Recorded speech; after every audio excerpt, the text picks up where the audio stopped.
चलो आज हम डिस्कस करने वाले हैं मानव पूंजी निर्माण का नेक्स्ट पार्ट, जिसके अंदर हम डिस्कस करेंगे कि मानव पूंजी निर्माण की समस्याएं क्या हैं और साथ ही डिस्कस करेंगे मानव पूंजी निर्माण की भूमिका क्या है। इससे पहले मैं आपको बता चुका हूं कि मानव पूंजी पिछले पार्ट में मानव पूंजी क्या होता है, भौतिक पूंजी क्या होता है, इन दोनों में अंतर क्या होता है। साथ ही मैंने डिस्कस किया था मानव पूंजी निर्माण क्या है, ठीक है, और उसके स्रोत। तो अगर आपने वो नहीं देखा तो वो पार्ट देख लेना, उसके बाद ही वाला पार्ट देखना, आपको ज्यादा क्लियर होगा। चलिए आज वाले पार्ट पे स्टार्ट करते हैं। तो मेरा नाम है रविकेश श्रव और आप देख रहे हैं इकोनॉमिक्स की 95 प्लस सीरीज। तो बच्चों लोग, जैसा कि आज का टॉपिक है, आज हम डिस्कस करने वाले हैं मानव पूंजी निर्माण की समस्याएं। तो मानव पूंजी निर्माण की समस्याएं क्या है? सबसे पहले मैंने बताया था कि मानव पूंजी निर्माण क्या होता है। अगर छोटा छोटा दोबारा से एक बार रिवाइज करा दूं तो देखो, मानव पूंजी का मतलब क्या होता है बेटा? मानव पूंजी ऐसे लोग होते हैं जिनके पास काम करने की कुशलता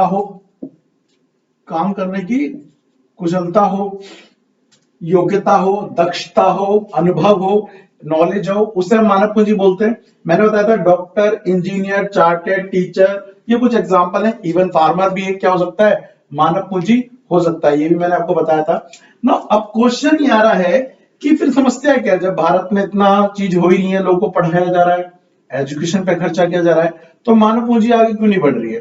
तो भारत में मानव पूंजी जितनी बनती है उतनी रहती नहीं, या उसके कुछ कारण है, जितनी बन सकती है उतनी नहीं बन रही है।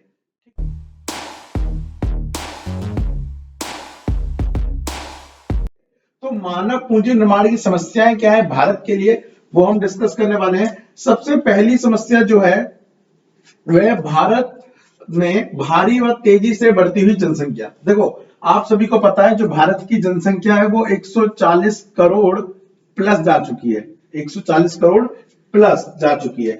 तो इतने सारे लोगों को पढ़ाना, लिखाना, उन पे शिक्षा पे खर्च करना, उनके स्वास्थ्य पे खर्च करना, उन सबको ट्रेनिंग देना, ठीक है, इतना ज्यादा कॉम्प्लिकेटेड हो गया है कि हम सबको मानव पूंजी नहीं बना पा रहे। सो छोटा सा एग्जांपल देखते हैं। अगर आपकी शिक्षा पे सही तरीके से खर्चा हो रहा होता, क्लास में टीचर उन 60-70 बच्चों को, वैसे तो कायदे से रेशियो होना चाहिए 30-40 बच्चों का, लेकिन क्लास में 60-70-80 उससे ज्यादा बच्चे हैं, तो एक टीचर ने कैसे पढ़ा देगा? और अगर वो सही से पढ़ा रहा होता तो शायद आपको इस वीडियो की जरूरत ही नहीं पड़ती। ऐसा भी है। एक बात बताओ, मुझे कमेंट करके बताना, तुम्हारी क्लास में जो तुम्हारी में बच्चे कितने? 10 है, 20 है, 50 है, 100 है, 60 है, 70 है, या उससे भी ज्यादा हो सकते हैं, ठीक है। तो ये से समझ आ गई, क्योंकि भारत में जनसंख्या ज्यादा है तो उसकी वजह से मानव पूंजी निर्माण में हमें क्या आ रही है? समस्याएं आ रही है।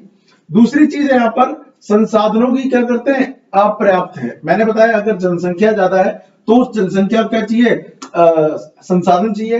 हॉस्पिटल में हमें बेड चाहिए अगर लोग बीमार हो रहे हैं, लेकिन अगर आप देखें ऐसी चीजें, तो ये हमारे पास जो संसाधन है वो क्या कब पड़ रहे हैं? कम पड़ रहे हैं। किसकी तुलना में? जनसंख्या की तुलना में। होंगे ज्यादा, लेकिन इस 140 करोड़ के हिसाब से बेटा ये कम है, ठीक है। दूसरी भारत की एक सबसे बड़ी समस्या है, वो है क्या? प्रतिभा पलायन की समस्या। देखो होता क्या है, लोग, बच्चे हमारे जो है ना, वो पढ़ते कहां पर है? इंडिया में।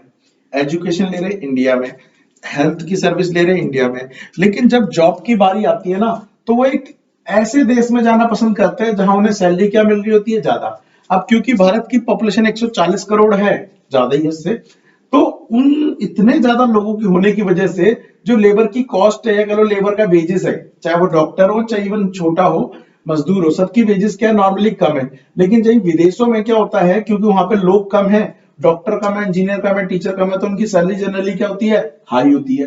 तो इसलिए कोई बंदा अगर यहाँ पढ़ा है, मान लेते हैं कोई साइंटिस्ट है, वो यहाँ पढ़ा है, लेकिन उसे ऑप्शन आ रहा है कहां से? विदेश से, और वहां पे उसे डबल सैलरी मिल रही है, तो वो क्यों नहीं जाएगा? भारत के साथ यही एक समस्या हो रही है कि भारत के लोग पढ़ते लिखते कहां पर हैं? इंडिया में, लेकिन वो अपनी जॉब के लिए कहां चले जा रहे हैं? दूसरे देश चले जा रहे हैं। तो इसको हम क्या बोल रहे हैं? इसको हम बोल रहे हैं प्रतिभा का पलायन। हमारी जो देश की ब्रेन थे, दिमागदार लोग थे, वो चले गए। तुम मत चले जाना। उसके बाद सबसे इंपॉर्टेंट चीज, मानव संसाधन के उचित प्रबंधन का अभाव। आप लोग, मैंने बोला अभी आप लोग मानव पूंजी नहीं है, लेकिन आप क्या है इंडिया के लिए? मानव संसाधन है। क्या इंडिया तुम्हारा अच्छे से प्रयोग कर पा रहा है? क्या भारत आपका अच्छे से प्रयोग कर पा रहा है? तो ऐसा नहीं है। पॉइंट है, हमारे पास बहुत सारे टैलेंटेड लोग हैं, लेकिन उनका कोई टैलेंट का यूज नहीं हो पा रहा है। आधे लोग तो रील बना के बर्बाद है, ठीक है, समझ आ रहा है, कोई काम की बना रहा, कोई लर्निंग की बना रहा हो, लेकिन तुमने कई सारे देखेंगे जो लर्निंग की नहीं बना रहे, तो बेटा उससे देश का क्या विकास हो रहा है, बस मैं ये जानना चाहता हूँ। पैसा इनडायरेक्टली वो ऐड वाले देना पड़ेगा, बट देश का कोई विकास नहीं हो रहा है। चलो कोई नहीं। दूसरा, उच्च स्तरीय तकनीक व प्रबंधन में शिक्षा का भाव। नॉर्मली जब हम लोगों को शिक्षा दे रहे हैं तो उसमें लोगों को ट्रेनिंग ही नहीं मिल रही है, टेक्नोलॉजी देखने को नहीं मिल रही है। अब एग्जांपल के लिए, आज भी लोग इंडिया में जो अकाउंटिंग है वो कॉपियों में सिखाई जा रही है। आप एक बात बताइए, जब एक्चुअल में आप अकाउंटिंग कॉपी में नहीं होती है तो सीधे कंप्यूटर पे सिखाना चाहिए, लेकिन आज के डेट में वो कंप्यूटर पे नहीं सिखाई जा रही है, कहां सिखाई जा रही है, कॉपियों पे ही सिखाई जा रही है। तो ऐसे बहुत एग्जांपल हैं। तकनीकी एवं प्रबंधन का क्या है, अभाव है। अभाव मतलब क्या होता है, कमी होना। इसके साथ ही सबसे इंपॉर्टेंट, स्वास्थ्य सेवाओं की अपर्याप्त विकास। देखो भारत की जनसंख्या मैंने बोला बहुत ज्यादा है ना। कोविड में हमने देखा कि कभी ऑक्सीजन सिलेंडर कमी पड़ रही है, तो कहीं दवाइयों कमी पड़ रही है, कभी कुछ हो गया है। तो ये देख के मैं क्या बता रहा है, ये वो देख के मैं ये बता रहा है कि भारत में जितनी स्वास्थ्य सेवाओं के लिए संसाधन चाहिए, स्वास्थ्य सेवा चाहिए, उस पॉपुलेशन के हिसाब से उतने अवेलेबल नहीं है। और फिर हमें देखने को क्या मिलता है, फिर हमें देखने को ये मिलता है कि लोग इलाज के अभाव में, इलाज ना मिलने की वजह से उनकी क्या हो गई, डेथ हो गई। ठीक है, तो अगर आपको कोई पेपर में क्वेश्चन आ जाए मानव पुनर्निर्माण की समस्याएं क्या हैं, तो आपको ये पॉइंट याद रखने, हो सकता है थोड़ा सा और इलेबोरेट कर देना, दो दो लाइन के एक्सप्लेन कर देना, बट पॉइंट मिल गया आपको कि एक्सप्लेन क्या करना है। क्लियर है। उसके बाद आते हैं देश के आर्थिक विकास की बात करते हैं कि अगर मानव पूंजी होगा तो उसका फायदा क्या होगा, उसकी भूमिका क्या है। मतलब मान लेते हैं कल आप देश के क्या बन गए, मानव पूंजी बन गए। अभी क्या हो तुम, मानव संसाधन। जब तुम्हें पढ़ाया जाएगा तुम क्या बन जाओगे, देश की मानव पूंजी बन जाओगे। तो जब तुम देश की मानव पूंजी बन जाओगे तो उससे देश को क्या फायदा होगा, तो वही आ रहा है, देश में आर्थिक विकास में मानव पूंजी की भूमिका, तुम्हारी क्या भूमिका होगी। सबसे पहला, क्योंकि हमारे पास मानव पूंजी होगी तो कुशलता तथा उत्पादकता के स्तर क्या हो जाएगा, बढ़ जाएगा। अब हमारे पास जो लेबर होगी वो स्किल्ड लेबर होगी, कुशल लेबर होगी, जो किसी भी चीज के उत्पादन में समय क्या लेगी, कम लेगी। ठीक है, तो एक ये फायदा होगा। दूसरा, उनके सोचने की शक्ति, उनका व्यवहार क्या होगा, सकारात्मक होगा। अगर उन्हें कोई समस्या बताई भी जाएगी तो वो उसका सॉल्यूशन लाएंगे। अगर कोई नई चीज आती है तो उसको अडॉप्ट करेंगे, उस परिवर्तन को स्वीकार करेंगे। आपको एक चीज बताऊं, जितने भी पुराने ख्यालात के लोग होते हैं ना, वो जल्दी परिवर्तन को एक्सेप्ट नहीं करते, खासकर। और उन्हें मोस्टली एक ये चीज देखने को मिलेगी कि वो लोग लिटरेट नहीं होंगे। लिटरेट मीन्स वो उन्होंने पढ़ाई लिखाई ज्यादा नहीं करी होगी। तो ऐसे लोग जिनने पढ़ाई लिखाई नहीं करी है, तो देखने को मिलता है कि उनका दिमाग इतना बदलता नहीं है, उतना परिवर्तित नहीं होता है। तो जब उनके सामने कोई नई चीज रखी जाएगी, जब उन्हें बताया जाएगा ऐसा भी हो सकता है, तो वो जल्दी से उस चीज को एक्सेप्ट नहीं करते। ये भी एक बात है। ठीक है, उसके बाद अनुसंधान एवं तकनीक में सुधार होगा, सही बात है। जीवन प्रत्याशा बढ़ेगी। जीवन प्रत्याशा का मतलब क्या होता है, औसतन एक व्यक्ति कितना जीता है। 1947 में इंडिया की ये जो औसत प्रत्याशा थी जीवन की, वो 32 थी। राइट नाउ करीब 69.9 हो चुकी है। आप इसको कितना बोल सकते हो, 70 ही बोल सकते हो कि इंडिया में एक व्यक्ति 70 साल जीता है। ठीक है, कैसे बढ़ी है, क्योंकि अगर मानव पूंजी होंगे तो देश में डॉक्टर, मेडिकल फैसिलिटी सुधरेगी, तो उसकी वजह से जीवन प्रत्याशा क्या हुई है, बढ़ी है। और जीवन स्तर को ऊंचा उठाता है, लोगों का रहन सहन, उनका जीवन यापन भी क्या होता है, सुधरता है। इसी से रिलेटेड एक और इंपॉर्टेंट क्वेश्चन आ रहा है, मानव विकास में शिक्षा की भूमिका। देखो एक क्वेश्चन आ रहा है जो मैं बाद में डिस्कस करूंगा, क्या है क्वेश्चन वो भी समझो एक बार, पेपर में आएगा, इसको नोट कर लीजिएगा जरूर।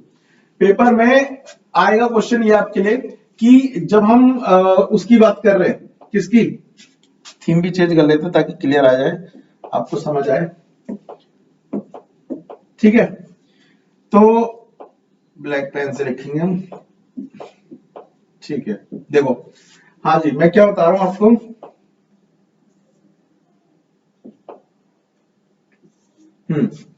मैं आपको ये बताने की कोशिश कर रहा हूं यहां पर कि पेपर में क्वेश्चन आएगा, मानव पूंजी, मानव पूंजी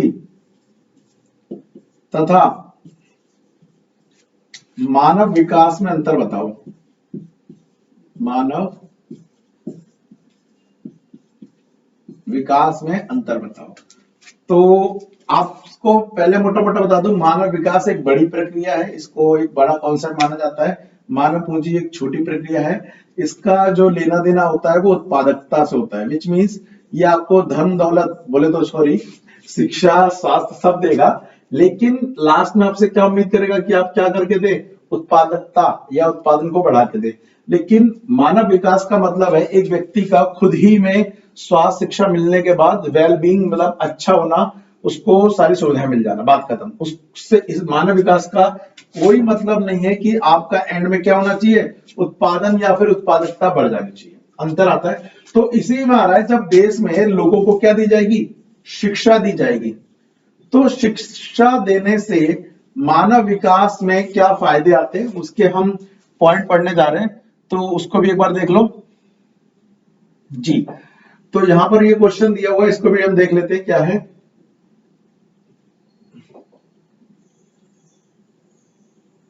ठीक है, ये रहा मानव विकास में शिक्षा की भूमिका। देखो शिक्षा नो डाउट बहुत इंपॉर्टेंट है किसी भी देश के लिए, किसी भी घर के लिए, किसी भी व्यक्ति के लिए। कोई नकार ही नहीं सकता कि शिक्षा तो नहीं होनी चाहिए। कई बार लोग बोलते हैं कि पढ़ने से क्या होगा, कई सारे ऐसे लोग भी तो हैं जो बिना पढ़े नाम कमा रहे हैं, लेकिन उनकी प्रोबेबिलिटी, उनकी प्रायिकता बहुत ही कम है।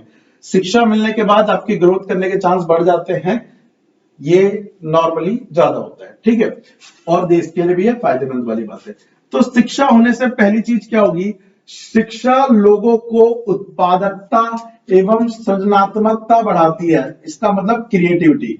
तो होगा, एक बंदा क्रिएटिव हो सकता है, एक बंदा ज्यादा उत्पादन करने वाला हो सकता है शिक्षा के बगैर, लेकिन शिक्षा मिलने के बाद उसकी उत्पादकता पहले के कंपेयर में बढ़ जाती है, ये याद रखिएगा। उसके बाद शिक्षा से अच्छे नागरिकों का निर्माण होता है, बहुत जरूरी है। अगर आपने कभी अपने देश में लड़ाई दंगे देखे हैं, अगर आप अपने देश में दो गुटों को आपस में लड़ते हुए देख रहे हैं, तो उसका एक कारण यह है कि हमारे जो नागरिक है वो क्या नहीं है, अच्छे नहीं है। तो जरूरी है कि लोगों में क्या हो, शिक्षा का प्रसार हो, शिक्षा पहुंचनी चाहिए। एक गलतफहमी मैं आपको बता दूं क्या हो रही है। आपको पता है कि मोस्टली हमारे स्कूलों में किस तरह से पढ़ाया जा रहा है कि टीचर, ज्यादातर हमारे लोग खाना पूर्ति कर रहे हैं, वो पढ़ा नहीं रहे ढंग से।